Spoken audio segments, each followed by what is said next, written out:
They say intuition is a woman's superpower, but sometimes we choose to ignore it. We look the other way because the truth hurts too much to face directly. I had been ignoring that quiet voice in my head for months, maybe even years. But that night, the night when the storm battered my windows and my entire world shattered into pieces, I could not ignore it anymore. Let me take you back to that Tuesday evening. Rain was pouring down in sheets. I mean the kind of rain that sounds like it wants to break through the glass. I was standing in the kitchen of my Victorian home, the house my Aunt Betty left me when she passed. I was carefully plating a beef Wellington. It was supposed to be a celebration. 2 years since Brett proposed. 2 years of planning a wedding that kept getting more expensive and more complicated every single day. The house smelled incredible: rich pastry, savory beef, the truffle oil Brett claimed to love so much. I had set the table with Aunt Betty's silver. I lit the tapered candles. I even bought a bottle of his favorite Cabernet, the one that cost way more than my pharmacist's salary should allow on a weeknight. I checked the time on the oven when my phone buzzed. It was Brett. I wiped my hands on my apron and answered with my best smile. "Hey, honey! You are cutting it close. The Wellington is perfect," and I opened the wine to let it breathe. His voice was choppy, cutting in and out over wind and what sounded like airport announcements. Valerie. "Hey. Listen, babe. I am so sorry. Something huge came up with the downtown commercial project. The investors are freaking out. I have to fly to Chicago tonight. Right now." My smile faltered. "Chicago tonight. Brett, it is our anniversary dinner. I have been cooking since I got home from the pharmacy." I know. He sounded impatient. "Not sorry. Do not start, Val. I am doing this for us, for our future.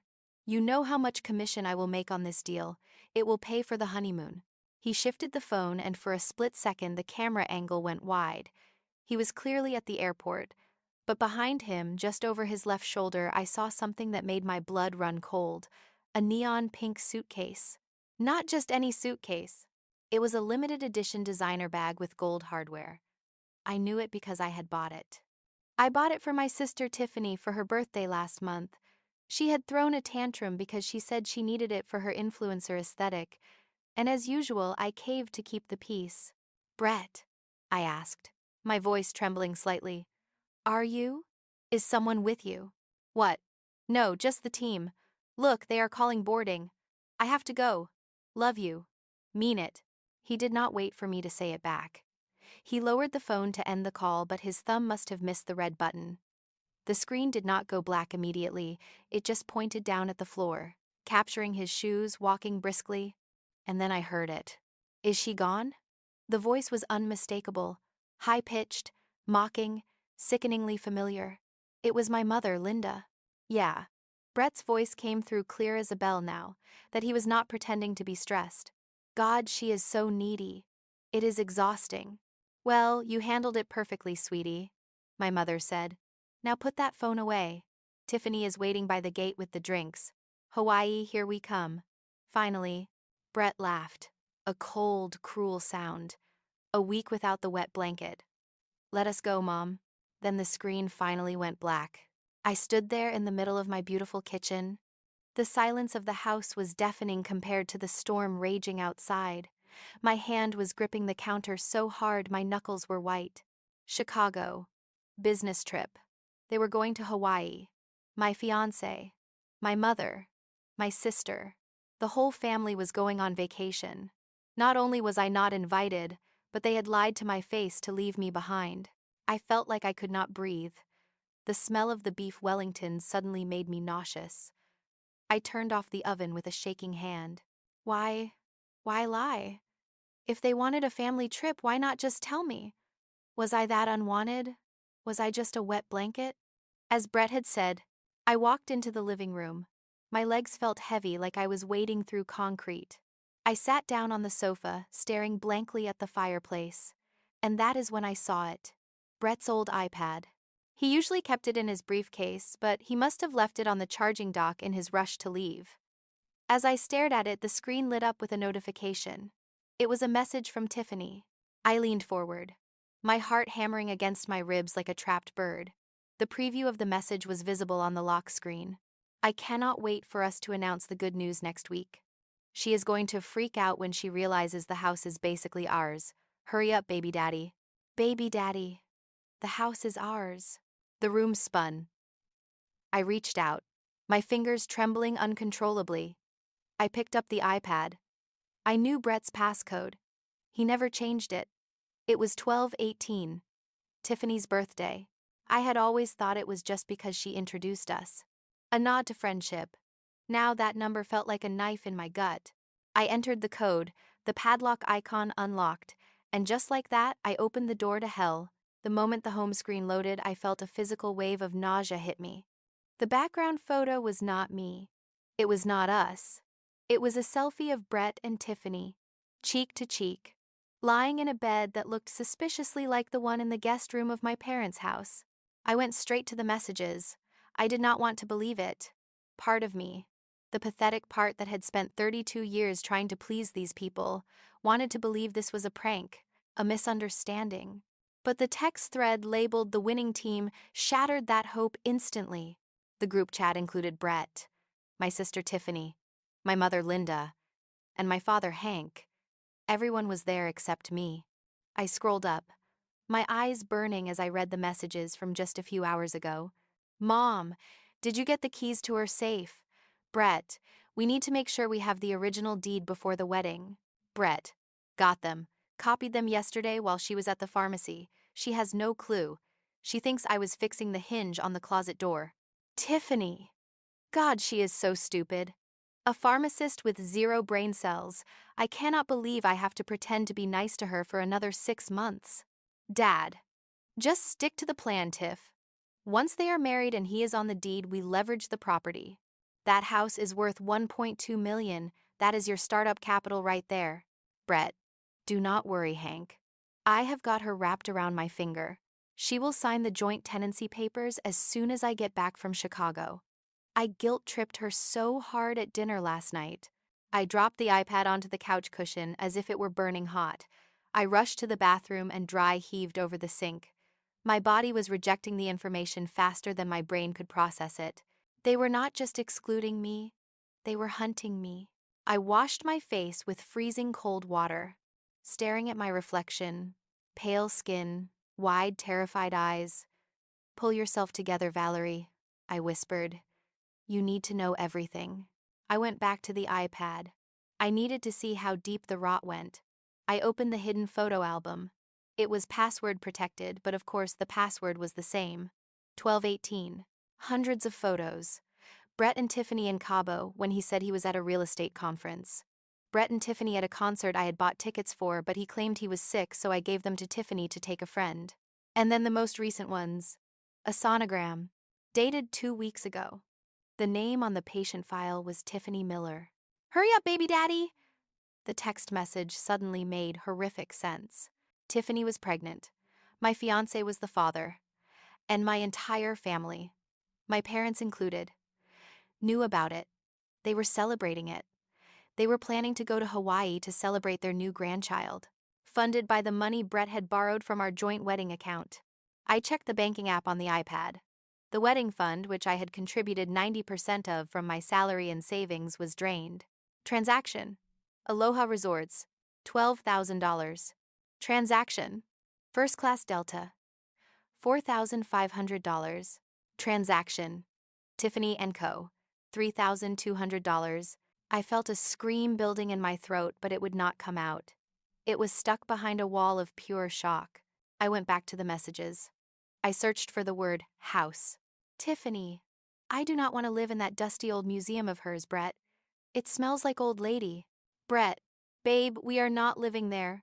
Once she signs the joint tenancy, I own half. We force a sale or take out a massive home equity line of credit. We take the cash, buy that modern condo downtown you like, and leave her with the debt. Mom. Or just renovate the basement. Valerie is used to being in the background. She can live down there and pay the mortgage while you two take the master suite. She will do it if you say it is for the family. She is desperate for approval. That comment from my mother broke something inside me. She can live down there, like a servant, like a dog. They had scripted my entire demise. They had turned my life into a long con. The wedding was not a celebration of love, it was a hostile takeover of my assets. I looked around the living room. The shadows from the storm were dancing on the walls. This house, Aunt Betty's house. Aunt Betty had been the only person who ever really saw me. While my parents fawned over Tiffany's beauty pageants and cheerleading, Aunt Betty had sat with me in the garden, teaching me the names of herbs, helping me study for chemistry tests.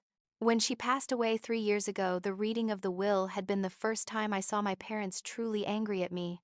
Betty had left everything to me. To Valerie, the will read, because she is the only one who understands that a home is built with love, not leverage. My parents had tried to contest it. They failed. Then suddenly they became nice. They introduced me to Brett. They encouraged the relationship. He is a catch, Val, my dad had said. Do not mess this up. I realized now, sitting in the dark, that I had not messed anything up. I was just the mark in their con game. The rain lashed harder against the glass. I picked up the iPad again. I needed to save everything. Every text, every photo, every bank transfer. My hands were shaking, but my mind was starting to clear. The fog of love and duty was lifting, replaced by a cold, sharp clarity. They wanted the house. They wanted my inheritance. They wanted a war. And they had just made the mistake of leaving their playbook behind.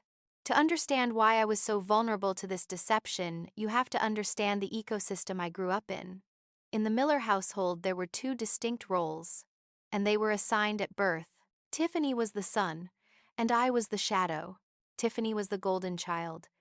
She was born 5 years after me, and from the moment she arrived, she could do no wrong. She was bubbly, demanding, and pretty in a conventional way that my mother adored. If Tiffany broke a vase, it was an accident. Or worse, it was somehow my fault for placing it there. If Tiffany got a C in math, the teacher was incompetent. I, on the other hand, was the scapegoat. I was quiet, studious, and plain. I did not like pageants. I liked books. I liked science. I remember my high school graduation vividly. I was valedictorian. I was giving a speech. I had looked for my parents in the crowd for the entire ceremony. They never showed up. When I got home, holding my diploma, expecting an apology, I found chaos. Tiffany, then 13, had broken a nail during cheer practice. A bad break that bled a little.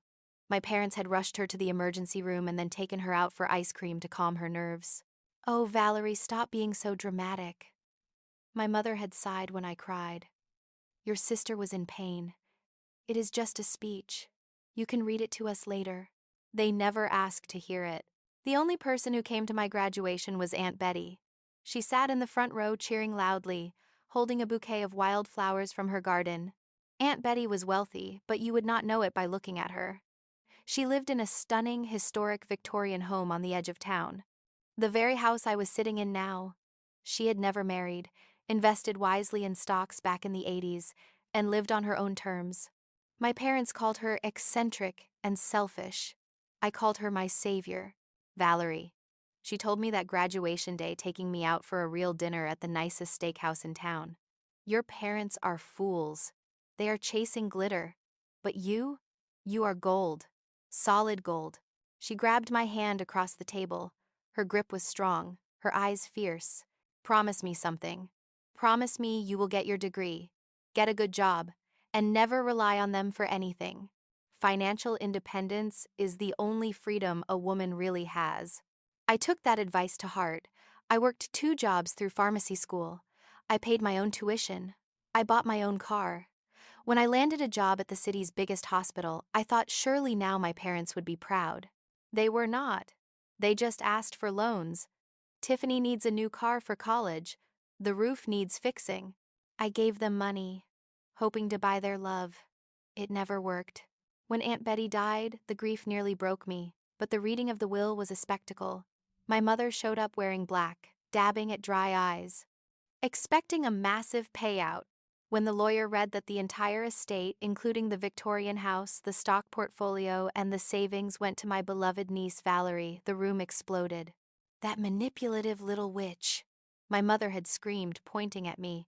You turned her against us. It is not fair, Tiffany wailed. I wanted that house. It has the turret room. It is perfect for my vlog. But the will was ironclad. Aunt Betty had included a specific clause. I am of sound mind, and explicitly exclude my sister Linda and her husband Hank, as they have demonstrated a lifetime of poor judgment and unkindness. For 6 months, they did not speak to me. I lived alone in the big house, tending to Betty's garden, feeling the ghost of her love in every room. Then suddenly the thaw came. My mother called me one Sunday. We have been thinking, Val. We were too harsh. Grief makes people do crazy things. We want to be a family again. Come for dinner. I went. I was so starved for their affection that I ran back to the people who had hurt me, tail wagging. That night they introduced me to Brett. He is in real estate, my dad said, clapping a hand on Brett's shoulder. Sharp guy. He can help you figure out what to do with that big old house. Maybe fix it up. Increase the equity. Brett smiled at me. He was handsome, charming, and focused entirely on me. I love old houses, he said. They have soul. Like you. I melted. I thought I had finally won. I had the inheritance. And now, because of it, I finally had my family's respect and a handsome boyfriend. I did not realize that I was not the beloved daughter. I was just the host organism. And they were the parasites. Looking back now, the red flags with Brett were not just flags. They were giant, flashing neon billboards. But when you have spent your entire life being invisible, the sudden spotlight of a man's attention is blinding. Brett courted me with an intensity that felt flattering but was actually predatory. Within a month, he was bringing me coffee at the pharmacy every day. Within 3 months, he was spending every night at my house. He worked in commercial real estate. Or, so he said. He drove a leased BMW and wore expensive suits, projecting the image of success. But he never seemed to have cash. My assets are all tied up in escrow, he would say when the dinner bill came. Or, I am waiting on a massive commission check next month. I paid for everything. Dinners, vacations, groceries. I even paid for the repairs on his BMW. I told myself I was being a supportive partner. Aunt Betty's voice was in the back of my head warning me. But my mother's voice was louder. Valerie, do not be stingy, Mom would say. A man has pride. You have all that money sitting there. Help him build his empire and he will take care of you later. 6 months in, Brett started talking about the house constantly. It is a great structure, babe, he said, walking around tapping the walls. But the wiring is ancient. And this kitchen, it drags the value down by at least 50 grand. We should renovate. I like it the way it is, I said softly. It reminds me of Betty. Sentiment does not pay the bills, he countered, his tone sharpening just a fraction.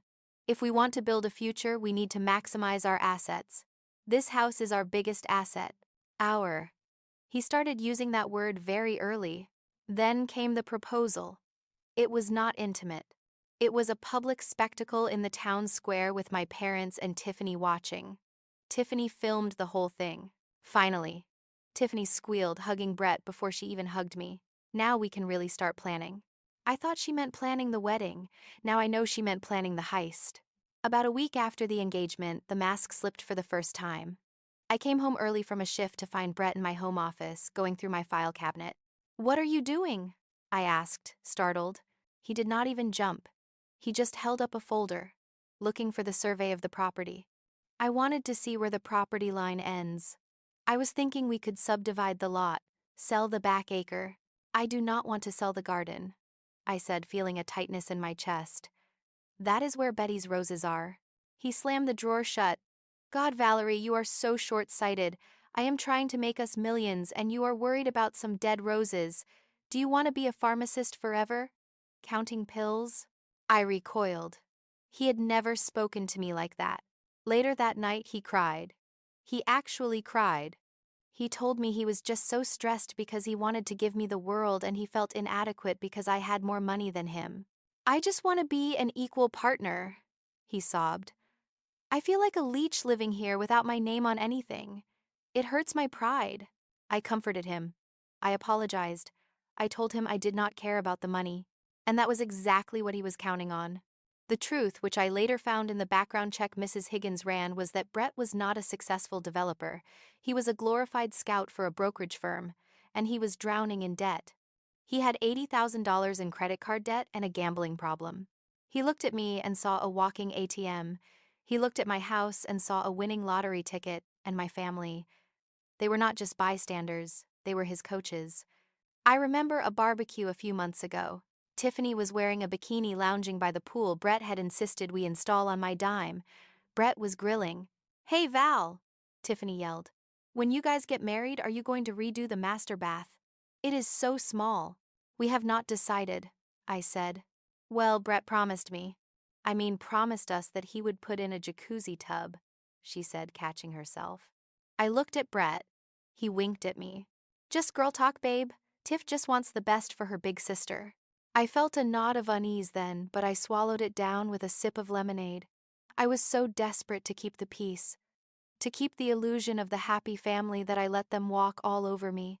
But tonight, looking at the text messages on the iPad, the illusion was gone. The predator had bared his teeth, and I finally realized I was the prey. The week leading up to this business trip had been intense.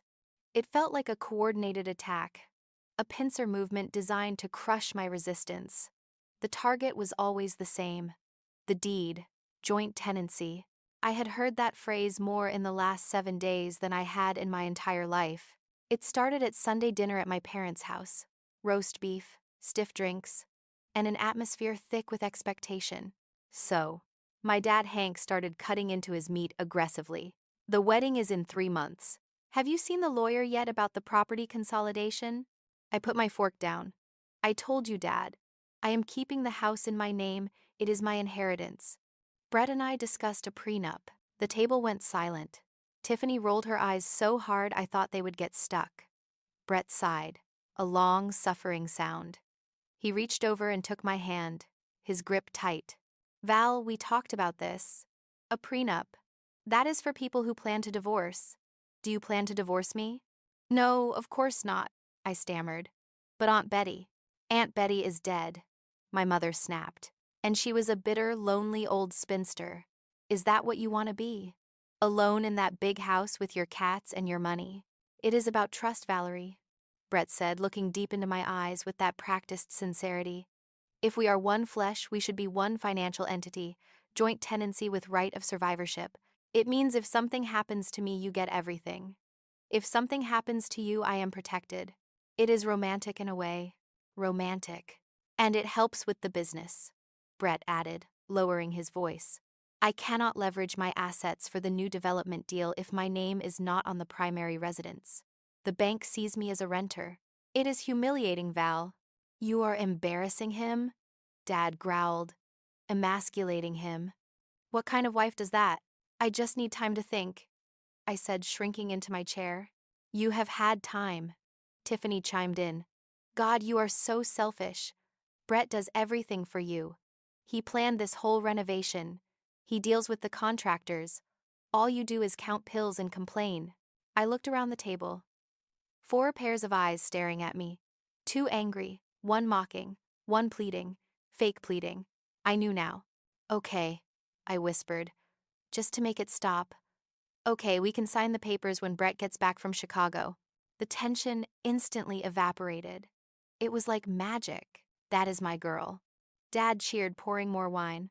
"Finally using your brain," Mom muttered. Brett kissed my hand. "Thank you, baby. You will not regret it.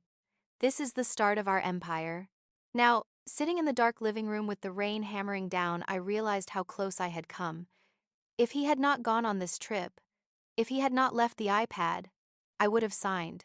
I pulled up a search on the iPad browser. I typed in joint tenancy versus tenancy in common. The results confirmed my worst fears. Tenancy in common. Each owner owns a specific share. If one dies, their share goes to their heirs, my future children. Or, back to my family. Joint tenancy with right of survivorship. Both own 100%. If one dies, the other gets everything automatically. It bypasses the will. And then I saw a Google search in Brett's history from 2 days ago. California Community Property Laws divorce. He was not planning on waiting for me to die. He was planning to get his name on the deed, wait a few months, and then file for divorce. In California, once he is on the deed as a joint owner, he owns half the equity. The house is worth $1.5 million free and clear. He would walk away with $750,000, or they would force a sale, kick me out, and split the cash. And with Tiffany pregnant, they needed that money now. I scrolled further back in his search history. How to induce labor naturally. Paternity test cost. Quickest way to evict a co-owner. Evict a co-owner. They were not just going to take the money. They were going to take the house. Tiffany wanted the turret room. They were going to raise their baby in Aunt Betty's sanctuary, and I would be left with nothing. A wave of rage hotter than anything I had ever felt washed over me. It burned away the nausea. It burned away the sadness.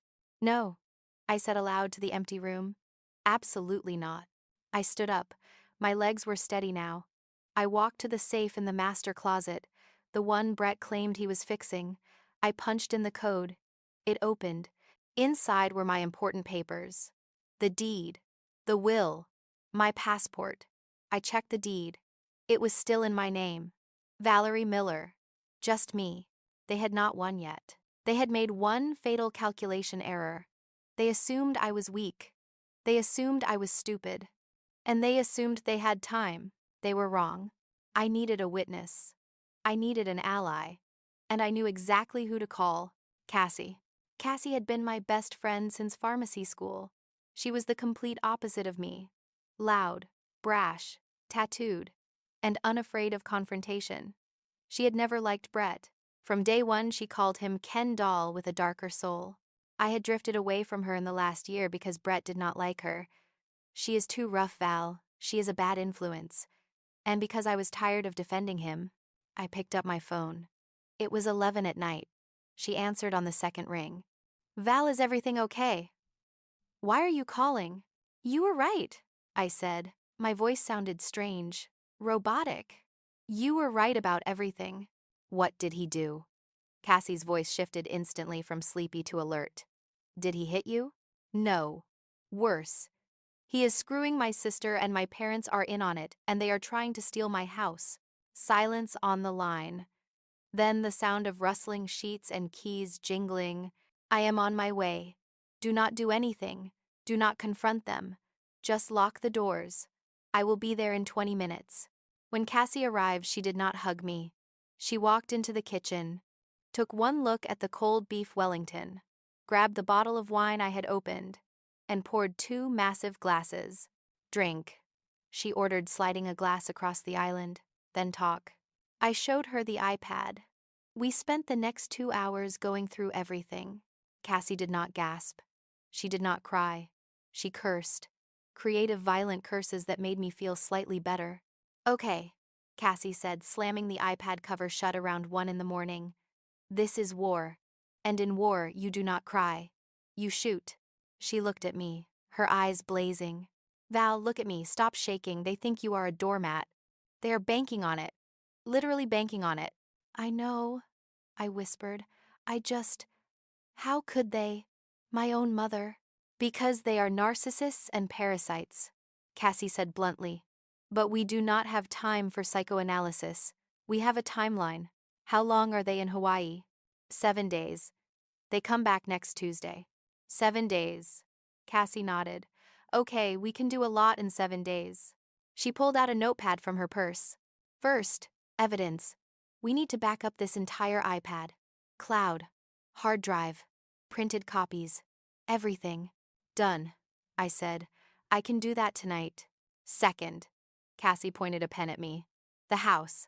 As long as you own this house, they will come for it. Even if you break up with Brett, he has copies of keys. He knows the codes. And your parents. They will guilt you, harass you, maybe even sue you claiming some ancestral right. It is toxic, Val. The house is the poison. I looked around the kitchen. I loved this house.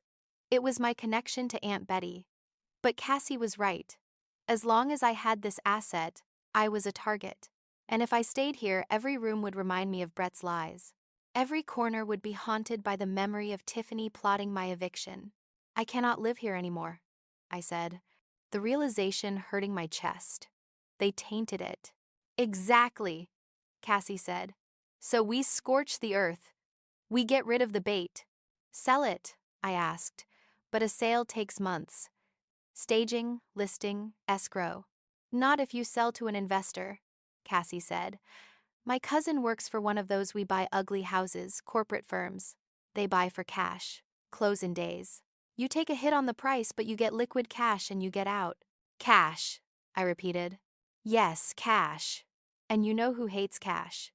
People who want to steal half your equity through a divorce settlement that has not happened yet. Cassie leaned in. Sell the house. Take the money. Move. By the time they get off that plane with their lease and their tans, they will not be coming home to a mansion. They will be coming home to a locked gate and a stranger. A shiver ran down my spine. Not of fear, but of anticipation. I have a job offer in London, I said suddenly. Head of pharmacology at a research hospital. They emailed me 2 months ago. I was going to turn it down because Brett said he could not leave his business here. Cassie grinned, a feral shark-like grin. London. Perfect. It is far. It is expensive. And they cannot find you. She raised her wine glass. To the new Valerie. I clinked my glass against hers. To the scorched earth. The next morning the storm had passed, leaving the sky a bruised purple. I did not sleep. I called in sick to the pharmacy for the first time in 5 years. And by 9 in the morning I was sitting in the leather chair of Mrs. Higgins' office. Mrs. Higgins was the best divorce and estate lawyer in the county. She was 60, wore sharp Chanel suits, and terrified grown men for a living. She had handled Aunt Betty's will. I laid it all out, the iPad evidence, the texts, the planned joint tenancy fraud. Mrs. Higgins listened in silence, her face unreadable behind her glasses. When I finished, she took a slow sip of her coffee. Men like Brett, she said, her voice low and gravelly, are not just greedy, Valerie. They are sloppy. She opened a file on her desk. I ran a preliminary asset check on Mr. Brett Daniels this morning after you called. Do you know why he is so desperate for this house right now? Because of the baby, I asked. Partly. But mostly because of this. She slid a document across the desk. It was a loan application. A hard money loan. The kind you get from predatory lenders when no bank will touch you. It was for $200,000. He applied for this loan 2 weeks ago, Mrs. Higgins explained. The collateral listed. 42 Oak Street. Your house. But he cannot, I stammered. He is not on the deed. Look at the second page. Mrs. Higgins pointed. I looked. And there it was. My signature. Valerie Miller. Except I had not signed it. It was a good forgery, but the loop on the V was too wide. He forged my signature, I whispered. He committed a crime. Yes, Mrs. Higgins said. And here's the kicker. This loan has not funded yet. It is in final underwriting. The lender is waiting for the joint tenancy deed to be recorded to release the funds. That is why he needed you to sign next week. He has already spent this money in his head, probably to pay off gambling debts or book that Hawaii trip. If I sell the house. If you sell the house. Mrs. Higgins smiled. A cold, sharp smile. The collateral vanishes. The loan is denied, and Mr. Daniels is left with very angry loan sharks and no way to pay them. And he goes to jail for forgery. If we turn this over to the district attorney. Yes. Which we will. But first we secure your exit. Mrs. Higgins leaned forward. Valerie, you have the legal right to sell. You are the sole owner. You do not need his permission. You do not need to tell him. In fact, for your safety, you must not tell him. I want to sell it fast, I said. Cassie has a contact. Good. Do it. Liquidate everything. Move the funds to an offshore account or a trust that I can set up for you, making it untouchable. If you stay here, they will harass you. They will play the victim. They will try to use grandparents' rights or some nonsense to guilt you. I am going to London, I said. I accepted the job this morning. Excellent. London is lovely this time of year. Mrs. Higgins stood up and walked to her window. Valerie, your parents. They failed you. They broke the most sacred contract of all, the duty to protect their child. You owe them nothing. Not an explanation, not a dollar, not a goodbye. Hearing an authority figure say that lifted a weight off my shoulders I did not know I was carrying. One more thing, Mrs. Higgins said, turning back to me. When you leave, leave nothing. Do not leave a note. Do not leave a forwarding address. Let their first notification be the lock on the door changing. I plan to, I said. And Valerie, yes. Bring me the original deed and the forged loan document. I am going to prepare a little surprise for Mr. Daniels when he lands. It is called a felony fraud indictment. I walked out of her office into the bright California sunlight. My phone buzzed. It was a text from Brett. Hope you are having a good week, babe. Miss you. Work is crazy here in Chicago. Love you. I looked at the text. The audacity. The lies. I typed back. Miss you too. Cannot wait for you to come home. I hit send. Let him think he is safe. Let him think the sheep is still sleeping. He has no idea the wolf is at the door. The next 96 hours were a blur of controlled chaos. Cassie's cousin Mike worked for a firm called Prime Vest Realty. He met me at the house 2 hours after I left the lawyer's office. Mike was a no-nonsense guy in a polo shirt. He walked through the house taking notes on an iPad. He did not look at the crown molding or the antique fireplace. He looked at the square footage, the lot size, and the zip code. It is a prime lot, Mike said, standing in the kitchen where my life had fallen apart just the night before. But the market is weird. If you want to list it traditionally, you could get 1.6 million, maybe 1.7, but it would take 60 days to close. I do not have 60 days, I said firmly. I have 5. Mike nodded. Okay. Cash offer. As is. No inspections. No contingencies. We close on Monday. But the price will be 1.3 million. 1.3 million, that was $300,000 less than market value. A year ago, I would have balked. I would have thought about Aunt Betty's legacy. But then I thought about Brett's plan to leverage the house for $800,000 and leave me with the debt. I thought about Tiffany raising her baby in my turret room. 1.3 million was still a fortune. It was enough to start over in London. It was enough to never work again if I lived simply. But most importantly, it was freedom. Deal, I said. Seriously? Mike looked surprised. You do not want to think about it. Where do I sign? We signed the preliminary papers right there on the kitchen island. Okay, Mike said. Title company will rush the search. We sign closing docs Friday. Money wires Monday morning. You need to be out by Monday at 5 in the evening. We change the locks then. Monday. The day before they returned. The countdown had begun. I went into overdrive. I could not hire a moving truck because the neighbors would see and might text my parents. I had to be stealthy. I focused on what mattered. Aunt Betty's jewelry, my clothes, my diplomas, the photo albums from my childhood, the few that had me in them. Everything else, it had to go. But I did not want to just throw it away. I wanted to erase their traces. I went into the guest room, the room Brett and Tiffany had used. I stripped the sheets. I did not wash them. I threw them in the trash. I took the mattress, the expensive memory foam mattress Brett had insisted on buying, and I dragged it down the stairs by myself. I called a junk removal service to take it away. Bed bugs? The junk guy asked, looking at the pristine mattress. Something like that, I said. Parasites. Then came Brett's stuff. Brett had moved a lot of his things in over the last few months. Designer suits, his golf clubs, which he loved more than me, his collection of expensive watches, probably fake or bought with debt. I did not burn them. That would be dramatic but wasteful. I sold them. I created an anonymous account on Craigslist and Facebook Marketplace. Flash sale. Men's luxury items. Cash only. Must pick up today. I priced his $2,000 golf clubs at $50. I priced his Italian leather sofa at $100. I priced his PlayStation and 70-inch TV at $200 for the bundle. People flocked to the house. I met them at the back door. I told them I was an angry ex-girlfriend. They did not care. They just wanted the deals. Watching strangers carry away Brett's prized possessions gave me a dark, twisted satisfaction. Every empty space in the house felt like my lungs expanding, taking in fresh air for the first time in years. By Sunday night, the house was echoing. It was strange. The furniture I had grown up with, the antiques. I sold most of it to an estate liquidator who came with a nondescript van. "You are selling the Chippendale dining set?" he asked. The table where my father had yelled at me. "Take it," I said. "It has bad juju." I kept only two things from the furniture: Aunt Betty's rocking chair and her small writing desk.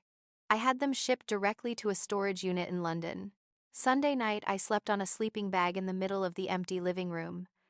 The storm had passed days ago, but the silence in the house was heavy. I pulled up the tracking app on my phone. I had access to Brett's location because we shared a phone plan, which I paid for. Honolulu International Airport. They were enjoying their last Mai Tais, probably toasting to their victory, probably laughing about how easy it was to fool Valerie. I looked at the empty walls. "Goodbye, house," I whispered. "Thank you for protecting me. But I do not need walls to protect me anymore. I have claws." My phone pinged. An email from the title company. Closing confirmed. Wire transfer scheduled for 9 in the morning tomorrow. It was done. Now all I had to do was vanish. Monday morning arrived with a strange, hollow kind of silence. The storm had passed days ago, leaving the sky that crisp, hard blue that feels indifferent to human suffering. I woke up on the sleeping bag in the middle of the empty living room. My body stiff, but my mind incredibly sharp. Today was the day. I had spent the weekend systematically dismantling the life I had built for us. It was not just about selling the furniture. It was about erasing the evidence of my own foolishness. I walked into the garage where I had piled up the last remnants of Brett and Valerie. There was the custom cornhole set we had bought for the engagement party. $100. Waste of money. There were the endless boxes of decorations for a wedding that would never happen. I had contacted a local women's shelter earlier that morning. "I have brand new household goods," I told the coordinator on the phone. "Linens, kitchenware, small appliances. Everything is high-end. Can you use it?" "We can use everything," she said, her voice thick with gratitude. "When can we pick it up?" "Now," I said. "But you have to take everything. I want this garage empty." Watching the shelter van pull away was the first time I felt a real pang of emotion, not sadness for what I was losing, but relief that these things bought with my money intended for a lie would actually help women who were trying to escape bad situations. Just like me. Then came the personal purge. I went to the master closet. Brett loved his clothes. He was a peacock. He had rows of Italian suits, custom dress shirts with his initials on the cuffs, and a collection of sneakers that he kept in pristine boxes. I did not sell these. Selling them felt too dignified. I took a pair of heavy-duty kitchen shears, and I went to work. I did not shred them into confetti. That takes too much energy. I just cut one crucial thing off each item. I cut the left sleeve off every suit jacket. I cut the seat out of every pair of trousers. I cut the tongue out of every single sneaker. It was petty, it was childish, and it was absolutely glorious.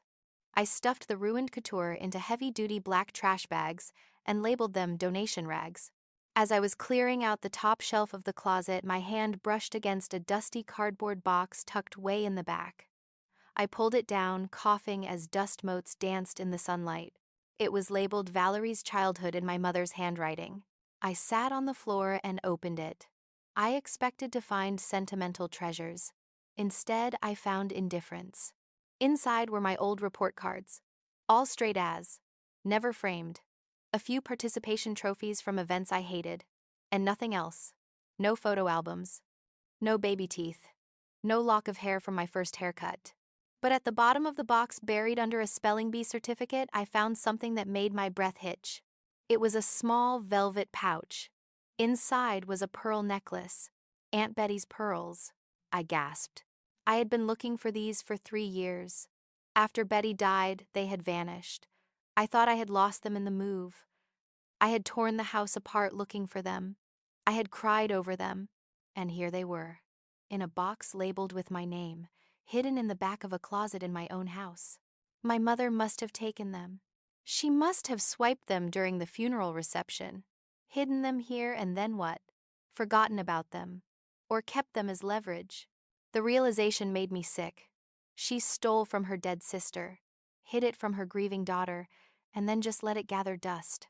I clasped the pearls around my neck. The cool weight of them against my skin felt like armor. "I have got you, Betty," I whispered. "We are getting out of here." At 11 in the morning, the wire transfer hit. My phone pinged with a notification from the offshore bank Mrs. Higgins had set up. $1,300,000 credited. It was real. The house was not mine anymore. It belonged to Prime Vest Realty. I did one final walkthrough. The house echoed. It smelled of lemon cleaner and emptiness. I walked into the turret room, the room Tiffany had claimed for her future nursery. I stood in the center of the room and closed my eyes. I tried to summon some nostalgia, some sadness for the home I was leaving. But all I saw was Tiffany's smug face and Brett's deceitful smile. "You wanted this house so bad," I said to the empty air. "I hope you enjoy the view from the sidewalk." I walked out the front door and locked it. I placed the keys under the mat exactly as Mike, the new owner's rep, had instructed. My Uber to the airport was waiting. I had 2 large suitcases and a carry-on. That was it. 32 years of life condensed into 50 pounds of luggage. As the car pulled away, I did not look back. Mrs. Higgins was right. The rearview mirror is for people who are afraid of the future. I was not afraid anymore. I pulled up my phone and checked the flight tracker. Delta Flight 432 from Honolulu to Los Angeles. Status on time.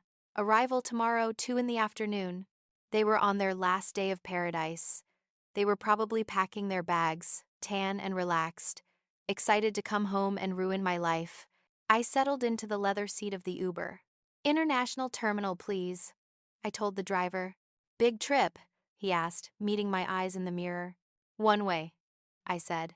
"I am moving to London." Sounds like an adventure. "Oh, it is." I smiled, touching the pearls at my throat. "But the real adventure is going to be for the people I am leaving behind. The international terminal at LAX is a strange place. It is a limbo between worlds, filled with people running towards something or running away from something. I was doing both. I checked my bags and went through security. My body felt light, untethered. I kept checking my phone, half expecting a text from Brett saying he knew, that he had sensed the disturbance in the force. But there was nothing, just silence. I went to the airline lounge, poured myself a glass of sparkling water, and opened my laptop. It was time to construct the weapon. I had been drafting the email in my head for 3 days, but now I had to make it real. Subject: update on the wedding and future plans. I added the recipients first. I wanted to make sure I did not miss anyone. To Brett Daniels, Tiffany Miller, Hank Miller, Linda Miller, BCC, Brett's boss Mr. Henderson, the HR department at his firm, the pastor of my parents' church, every aunt, uncle, and cousin on both sides of the family, our entire wedding guest list, and the loan officer at the bank where Brett tried to get the fraudulent loan. Mrs. Higgins had found his email. I took a deep breath and began to type. "Dear family and friends, I am writing this to inform you that the wedding scheduled for October 15th is canceled. There will be no rescheduling. I know this comes as a shock to many of you, especially since my fiance, my sister, and my parents are currently enjoying a lovely family vacation in Hawaii, a vacation they told me was a frantic business trip to Chicago. But lies have a way of coming out, especially when you leave your iPad unlocked on the living room table. Attached to this email, you will find a few interesting documents that explain my decision. Screenshots of the group chat, the winning team where my parents, sister, and fiance plot to force me into a joint tenancy deed to access my inheritance. Photos dated 2 years back confirming the sexual affair between Brett Daniels and Tiffany Miller.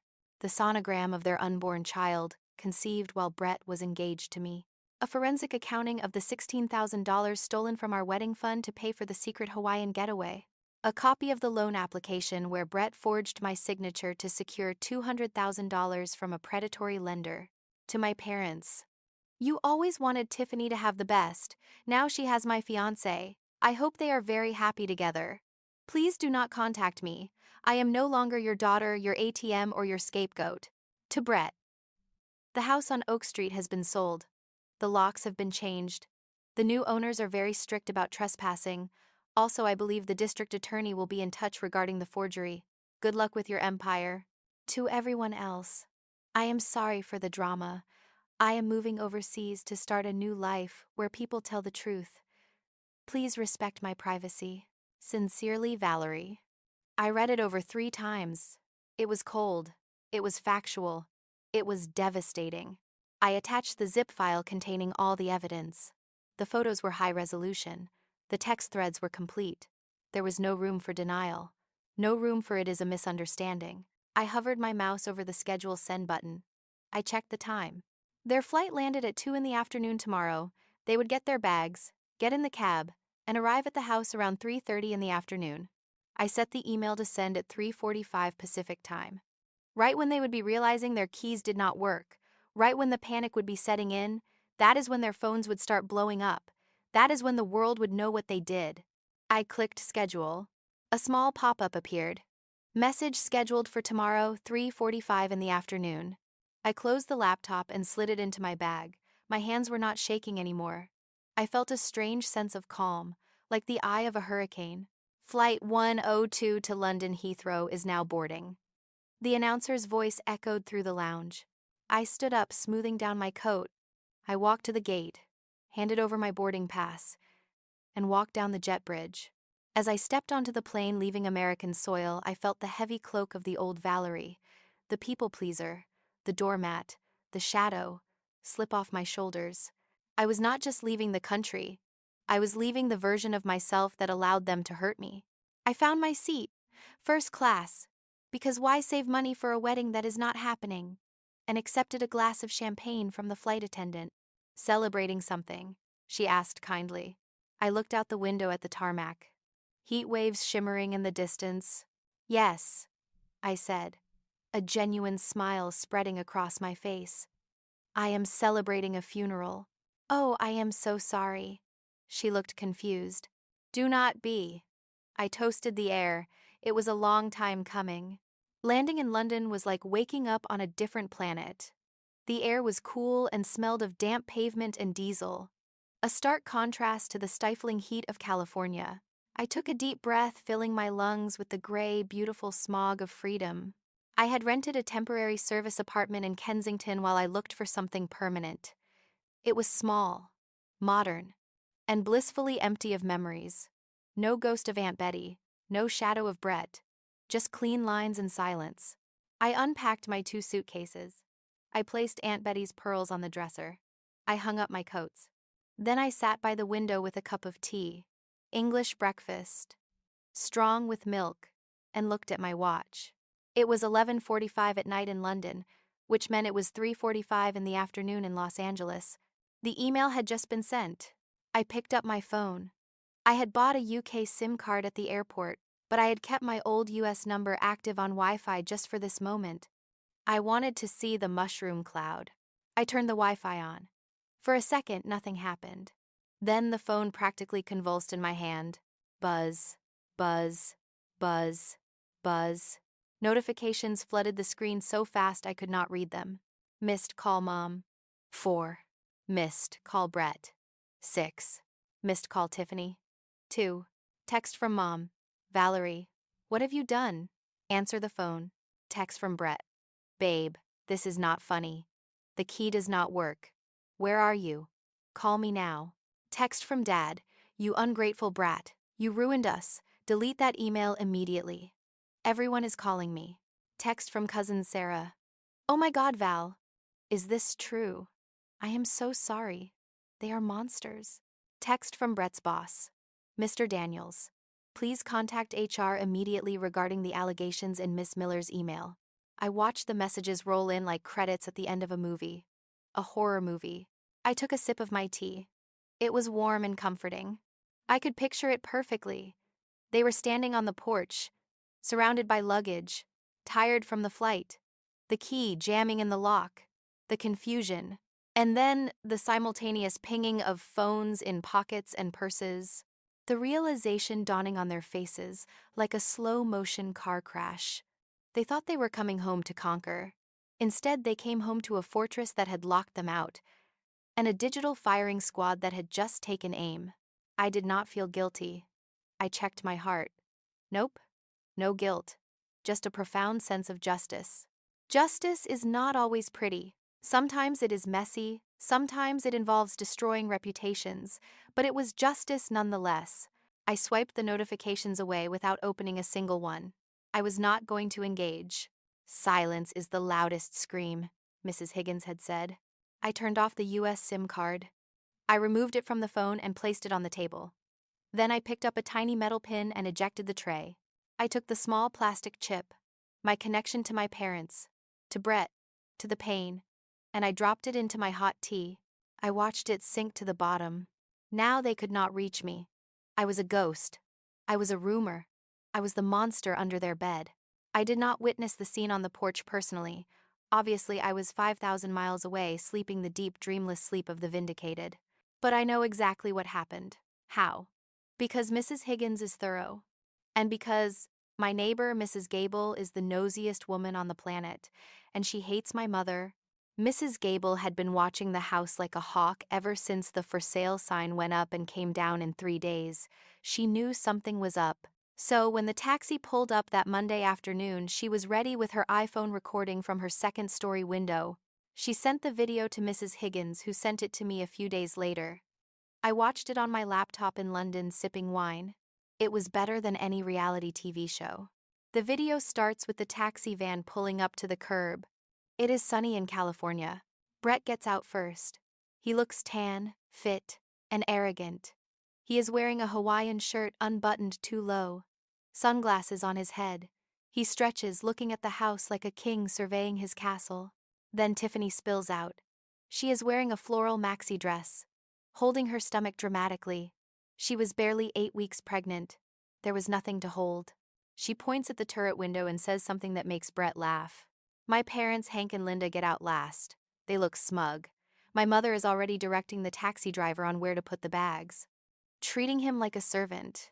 Just leave them on the porch, she yells. My son-in-law will get them. Son-in-law. They had not even waited for the wedding to give him the title. Brett walks up the path, swinging his keys on his finger. He is whistling. He walks up the steps to the heavy oak front door. He puts the key in. He turns it. It does not turn. In the video, you can see him frown. He jiggles it. He pulls it out, looks at it, wipes it on his shirt, and tries again. Nothing. What is the holdup, Brett? My dad yells from the sidewalk. I need to use the bathroom. The lock is stuck. Brett calls back. He sounds annoyed. Valerie probably changed the deadbolt or something. She is so dramatic about security. He starts pounding on the door. Val. Valerie, open up. It is us. Stop playing games. Tiffany waddles up the steps. Ugh. She is probably sleeping or crying. She is such a buzzkill. Just use the garage code. Brett goes to the keypad on the garage door. He punches in the code. Beep. Beep. Beep. Error. He tries again. Error. She changed the code, Brett says, his voice rising in pitch. Why would she change the code? Maybe she is mad we did not call. Mom suggests walking up the driveway. Call her Brett. That is when the phones start going off. In the video, it is almost comical. You see Brett reach for his pocket, then Tiffany, then Mom. They all look at their screens for a solid 30 seconds. Nobody moves. They are reading the email. I watched Brett's face transform. Even from the grainy distance of Mrs. Gable's phone zoom, I saw the color drain out of him. He went from tan to gray in seconds. Tiffany screams first. It is a high, piercing shriek. She knows. Oh my God. She posted the pictures. What do you mean she sold it? My dad bellows, reading the email. She cannot sell it. It is family property. My loan, Brett shouts, looking at his phone in horror. She sent this to the bank. She sent this to Mr. Henderson. Panic sets in. Real primal panic. They start banging on the door and windows. Valerie. My mother screams, her face twisted. Open this door. You cannot do this to us. I am going to kill her. Tiffany is sobbing, stomping her feet. My reputation. She sent this to everyone. Suddenly, the front door opens. But it is not me. It is a man. A very large man in a black security uniform. And next to him is a German shepherd that looks like it eats burglars for breakfast. The family freezes. Can I help you? The security guard asks. His voice is calm, deep, and threatening. Who the hell are you? Brett demands, trying to regain some alpha male posturing but failing miserably. Where is my fiancé? Get out of my house. Your fiancé. The guard smirks. There is no Valerie here. This property is owned by Primevest Realty. I am the site's security. And you are trespassing. Trespassing! Dad sputters. I am her father. This is my daughter's house. Not anymore, the guard says. He points to the private property sign freshly staked in the lawn. The previous owner sold the property and vacated the premises yesterday. She instructed us that any unauthorized attempts to enter by, he looks at a clipboard, Brett Daniels, Tiffany Miller, or the Miller parents, should be treated as a hostile intrusion. She sold it, Tiffany whispers, her knees buckling. But the nursery, the money. You have 5 minutes to remove yourselves and your luggage from the property, the guard says, his hand resting casually near his belt. Or I call the police. And I believe they are already looking for a Mr. Daniels. That was the moment it hit them. The house was not just locked, it was gone. The asset they had banked their entire future on. The collateral for their loans. The roof over their heads. It had evaporated into thin air while they were drinking Mai Tais. The standoff on the porch did not end quietly. My family does not do quiet. They do loud, entitlement-fueled tantrums. According to the police report I received later, my father tried to physically push past the security guard. I have rights, Hank Miller shouted. I paid for the roof on this house. Lies. I paid for it. He just recommended the contractor. The security guard did not flinch. He simply unclipped the leash of the German Shepherd. The dog barked. A deep guttural sound that vibrated in the chests of everyone watching. Dad stumbled back, nearly tripping over a Louis Vuitton suitcase. Call the cops, Mom screeched. This man is stealing our house. Arrest him. Please do, the guard said calmly. I will wait. Someone did call the cops. But it was not my mother. It was the neighbors. Mrs. Gable and 3 others had gathered on the sidewalk, arms crossed, watching the spectacle with glee. They had endured my parents' snobbery for years. This was their Super Bowl. 2 police cruisers rolled up 5 minutes later. When the officers stepped out, Brett tried to rush them. Officers, thank God. This man is squatting in my fiance's house. She is missing. We think he did something to her. Officer Martinez. I know his name from the report. Held up a hand. Sir, step back. Are you Brett Daniels? Brett froze. Yes. Why? We have a flag on this address. And your name, Officer Martinez said. He did not look friendly. We received a notification from the district attorney's office regarding a priority fraud investigation, and he looked at his partner. We have a frantic call from a Mr. Henderson at West Coast Realty claiming you have company property and he wants it returned immediately. Brett's face went from gray to ghost white. That is a misunderstanding. My fiancé is having a mental breakdown. She sent out a crazy email. The email with the forged loan documents. Officer Martinez asked, raising an eyebrow. Yeah, we got a copy of that too. The bank called us. The bank called. Of course they did.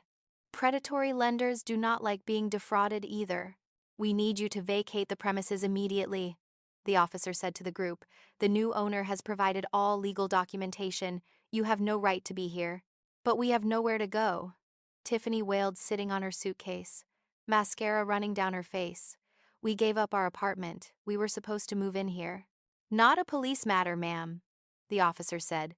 Move your vehicles and your belongings, or we will have them towed. The humiliation was absolute. Under the watchful eyes of the police, the security guard, and half the neighborhood, my family had to drag their heavy suitcases back down the driveway. They could not get a taxi. The driver who brought them had left long ago. Unpaid. Mom had told him, get the bags and I will pay you inside, which was obviously a lie. They had to call an Uber XL. They stood on the curb for 20 minutes, surrounded by their luggage while neighbors took photos. My phone in London, which I turned on briefly to check emails, was exploding with updates from Mrs. Gable. Mrs. Gable, your mom just tried to kick the neighbor's cat. Police warned her. Mrs. Gable, Tiffany is vomiting in the bushes. Drama queen, Mrs. Gable. Brett looks like he is going to throw up. He keeps trying to call someone, but nobody is answering. Nobody was answering because the email had done its work. While they were standing on that curb, the digital fallout was incinerating their social safety nets. My cousin Sarah had forwarded the email to the entire extended family group chat, the one I was not in. Sarah, did you guys see this? Aunt Linda and Tiffany are disgusting. I am blocking them. The pastor of the church replied to my email directly. Reply all, Pastor John. I am deeply disturbed by these revelations. Adultery and theft are grave sins. Linda Hank, please do not attend the potluck this Sunday until we have had a serious counseling session. And Brett's LinkedIn.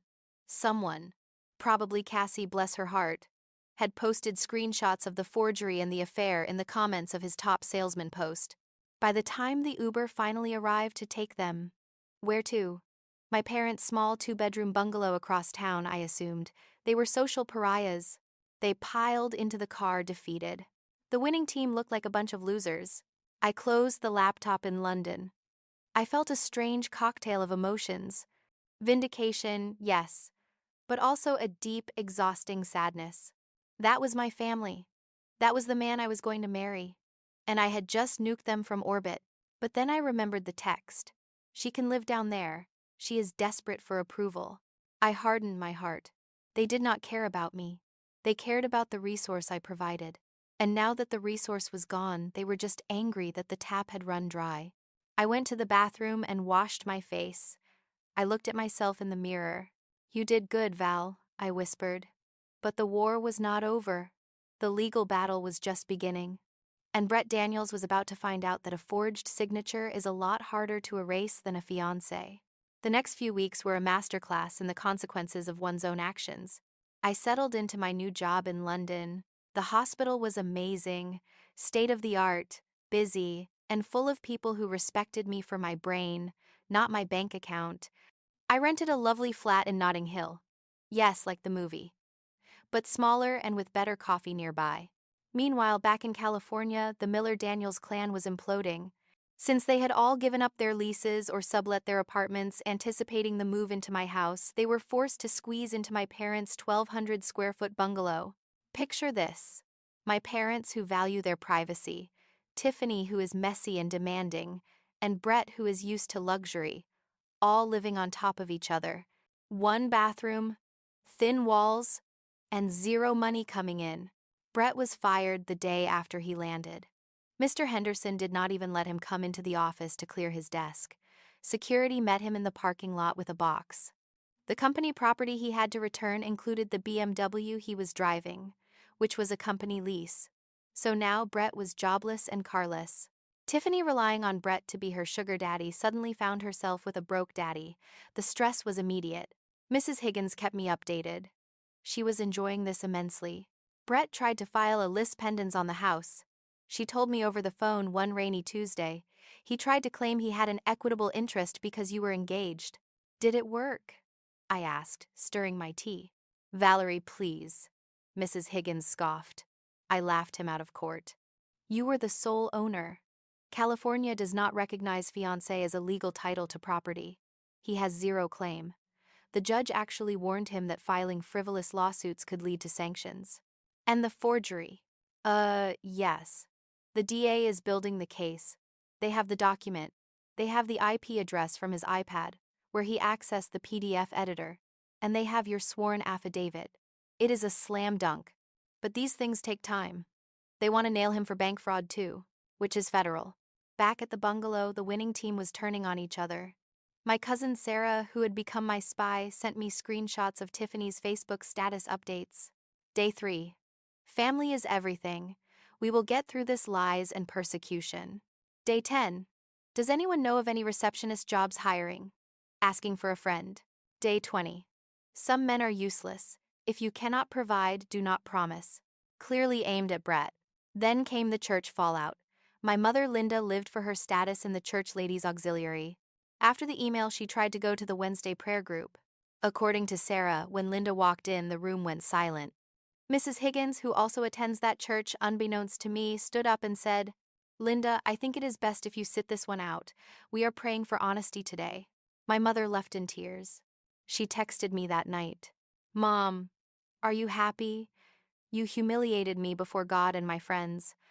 I hope you rot in hell. I blocked her number. I did not need that energy. But the sweetest victory was the financial one. Because I had sold the house for cash and moved the money offshore, they could not touch it. But they still had debts. The wedding vendors I had booked, I canceled them. But the non-refundable deposits were gone.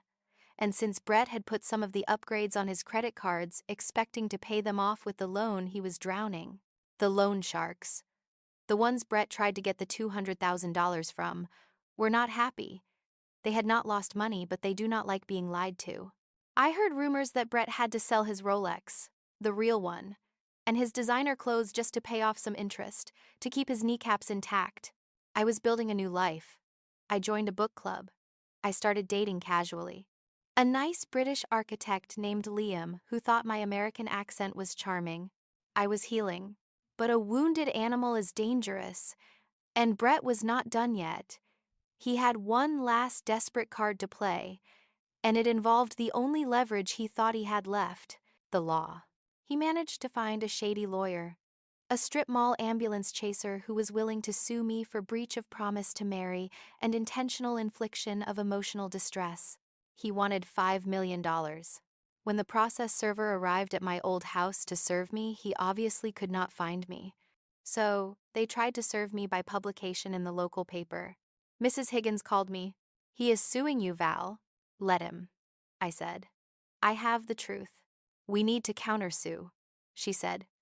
"For the money he stole from the wedding fund, for the emotional distress of the affair, and we need to drop the bomb about the baby." "Do it," I said. "Scorched earth, remember?" "Oh, I remember," Mrs. Higgins said. "I am drafting the motion now. And Val, I am asking for attorney's fees. He is going to pay for every minute of my time." I hung up and looked out at the London rain. It felt cleansing. They wanted a fight. They were fighting a ghost. And ghosts are impossible to hit. The legal system moves slowly until it moves very, very fast. 3 months after I left, the hammer finally dropped on Brett Daniels. He was at the bungalow, likely arguing with Tiffany, who is now showing and very unhappy about being broke. When the knock came, it was not a process server this time. It was the police. They had a warrant. Mrs. Higgins sent me the details later. The district attorney had finalized the investigation into the loan application. Because the lender was federally insured, even though they were predatory, they had backing. The forged signature was not just fraud. It was bank fraud. Charges: forgery of illegal document, attempted grand theft, identity theft, wire fraud. Brett was arrested in his boxers and a stained t-shirt. My father, Hank, tried to intervene, yelling, "Do you know who I am?" Nobody knew who he was. The police threatened to arrest him for obstruction, so he backed down. Tiffany filmed the arrest, not to help Brett, but to distance herself. She was already spinning the narrative. She posted a video crying, claiming she was manipulated by an older man and had no idea about the fraud. "I am just a victim," she sobbed to her 200 followers. "He lied to me too." The loyalty of the winning team lasted exactly as long as the money did. Brett's bail was set at $100,000. My parents did not have it. Tiffany certainly did not have it. He spent 2 weeks in county jail before his parents, who live in Ohio and had been estranged from him due to his gambling, finally mortgaged their house to bail him out. When he got out, he was a different man. Broken. Desperate. And then came the civil suit.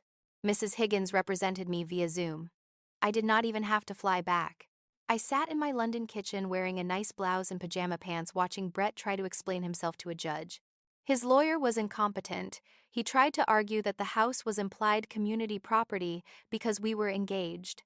The judge, a stern woman with zero patience for nonsense, lowered her glasses. "Mr. Daniels, show me the deed." I do not have it," Brett stammered. "She tricked me." "You are a grown man, Mr. Daniels," the judge said. "Did you contribute to the mortgage?" "Well, I paid for groceries." "Did you pay the mortgage? The taxes? The insurance?" "No, but..." "Then you have no claim." Case dismissed with prejudice. Then came our countersuit. We demanded the return of the $16,000 wedding fund money he stole for the Hawaii trip. We had the receipts. We had the bank transfers. Judgment for the defendant. Me. In the amount of $16,000 plus legal fees. The judge ruled. Brett put his head in his hands. He did not have $16,000. He did not have $16. But the real blow came when the judge addressed the intentional infliction of emotional distress claim he had filed against me. Mr. Daniels, the judge said, looking at the evidence file Mrs. Higgins had submitted, the photos, the sonogram. You slept with your fiance's sister, impregnated her, and plotted to steal her home.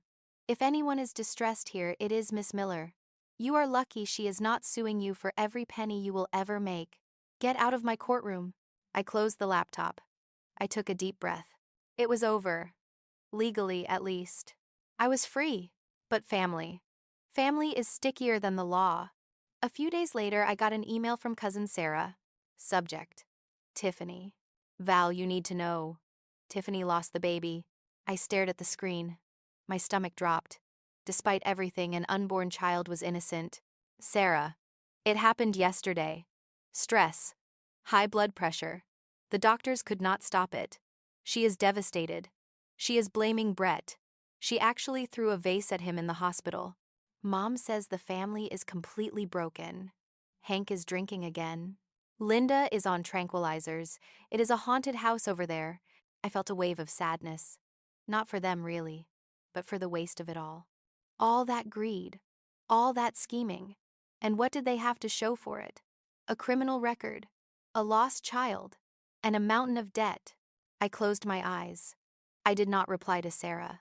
There was nothing to say. Karma, Liam said softly when I told him later that night over dinner. It is a brutal mechanic. It is, I agreed. But I did not wish for that. No. He took my hand. You just got out of the way of the train wreck. You did not drive the train. He was right. I had stepped off the tracks. They had stayed on, convinced they could stop the locomotive of consequences with their bare hands. The miscarriage was the final nail in the coffin of the winning team. With the baby gone, the only link between Brett and my family was severed. Tiffany turned on him with the ferocity of a wounded animal. She kicked him out of my parents' bungalow the day she got back from the hospital. Get out, she screamed, throwing his cheap duffel bag onto the lawn. You ruin everything you touch. You killed my baby with your stress and your lies. Brett, pending trial in Broke, had nowhere to go. He ended up sleeping in his car, a beat-up sedan he bought with his remaining cash. For a week before fleeing back to Ohio to live in his parents' basement, my parents were left with the wreckage of their favorite daughter. Tiffany fell into a deep depression. She refused to work. She blamed everyone. Brett, the doctors, and of course me. If Valerie had not sold the house, I would not have been stressed, she wailed to my mother. It is her fault. She killed my baby. And my mother, in her infinite delusion, believed her. They started a smear campaign in the town. They told anyone who would listen that I was a monster who evicted my pregnant sister and caused her miscarriage. But small towns talk. And thanks to the email I had sent, everyone knew the timeline. Everyone knew about the affair. The smear campaign backfired. People crossed the street to avoid Linda Miller. The grocery store clerk would not make eye contact with Hank. They were isolated, alone in their small, crowded house, stewing in their own toxicity. Meanwhile, in London, spring was arriving. The parks were exploding with daffodils. I received a letter from the Department of Justice in California. Subpoena to testify. They needed me for Brett's fraud trial. I called Mrs. Higgins. Do I have to come back? I asked, dread pooling in my stomach. No, she said. We can do a video deposition. You are a resident of the UK now. I will handle it. The deposition was grueling. I had to retell the story, identify the documents, verify my signature was forged. But I did it. Brett took a plea deal. To avoid the maximum sentence of 10 years, he pleaded guilty to 1 count of bank fraud and 1 count of forgery. He was sentenced to 3 years in federal prison, followed by 5 years of probation. He was also ordered to pay restitution, which he would never be able to pay. The day the sentence was handed down, I felt nothing. No joy, no vindication, just a quiet closing of a door. I went for a walk in Hyde Park. I sat on a bench and looked at the swans. I was 33 years old. I was single. Liam and I had parted ways amicably. He moved to Dubai. I was wealthy. I was free. I thought about Aunt Betty. I hoped she was proud. I had protected her legacy by liquidating it. It was a paradox. But it was the only way. My phone rang. It was an unknown number. Usually I ignored them, but something told me to answer. Hello, Valerie. It was my father. His voice sounded old, broken, slurred like he had been drinking. Dad, I said, my voice steady. Valerie, please, he rasped. Your mother. She is not doing well. The stress. Tiffany is out of control. We are drowning here, Val. The legal fees for the eviction fight. The loans we took for Brett. We are going to lose the house. He was asking for money, after everything, after the name-calling, the theft, the betrayal. He was calling to ask the scapegoat to save them again. Dad, I said. Just a loan, he begged. For family. You have millions now, just 50,000 to save your childhood home. I looked at the swans gliding on the water. They were so graceful, so unbothered. I do not have a childhood home, Hank, I said. I lived in a house with 3 strangers who used me. Do not be cruel, he wept. We are your parents. No, I said. You are Tiffany's parents. Ask her. She has nothing. Then I guess you are all in the same boat, I said. I suggest you sell the bungalow. Downsize. It is what financial advisors recommend. Valerie.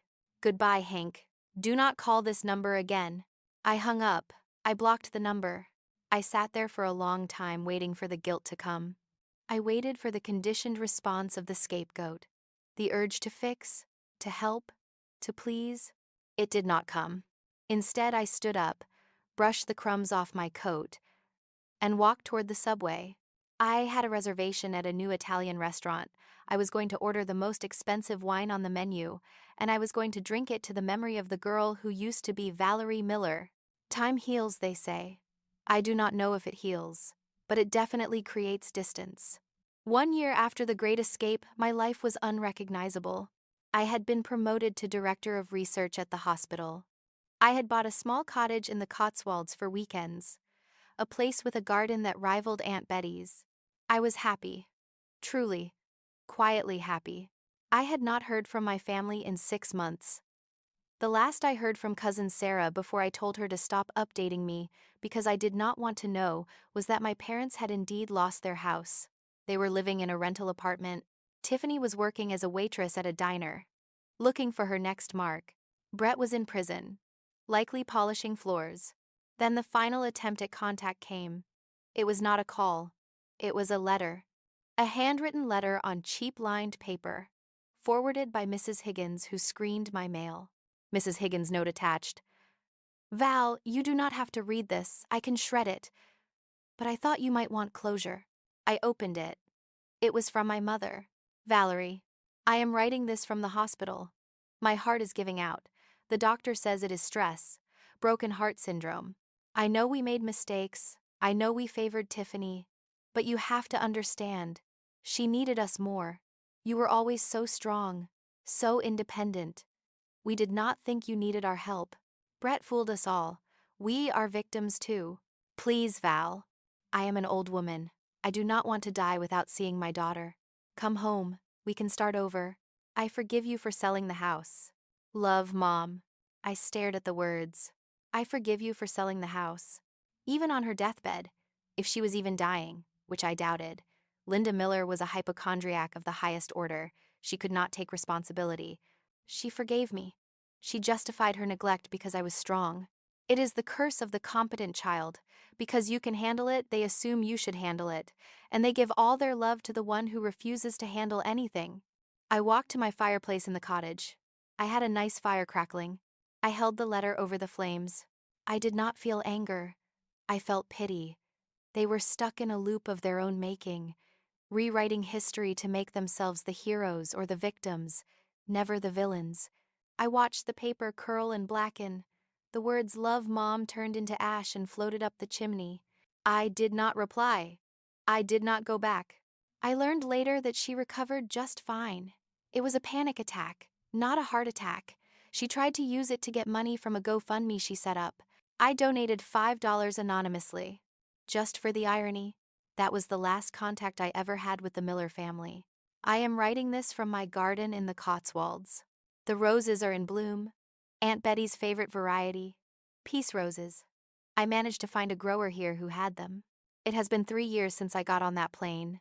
I am Valerie Miller. I am 35 years old. I am not married, but I am deeply loved. I met Alex a year ago. He is a landscape architect. He loves dirt under his fingernails, just like me. When I told him my story, the whole ugly, messy truth, he did not look at me with pity. He looked at me with awe. "You saved yourself," he said. "That is the bravest thing I have ever heard." We are sitting on the patio now.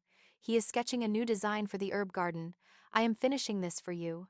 Brett was released early on parole last month. I got the notification. He is barred from working in finance or real estate. He is back in Ohio.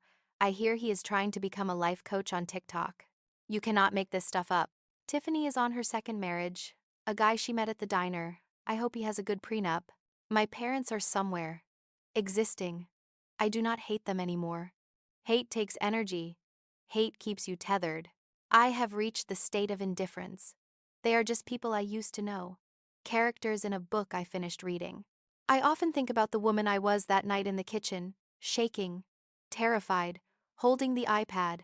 I want to reach back through time and hug her. I want to tell her it is going to be okay. You are going to be richer, stronger, and happier than you can imagine. Just get on the damn plane. To all of you listening to this story, if you are the strong one in your family, if you are the fixer, if you are the one who gives and gives until you are hollow while others take and take until they are full, stop. You cannot set yourself on fire to keep others warm, especially if those others are holding the matches. Financial independence is your shield, boundaries are your sword, and self-love, that is the fortress they can never breach. Thank you for listening to my story. Thank you for being my witnesses. And remember, if your fiancé goes on a secret trip with your sister, sell the house, sell it all, and buy yourself a ticket to freedom, because the best revenge is not ruining them. It is saving yourself. Take care, everyone. And do not forget to water your own garden first.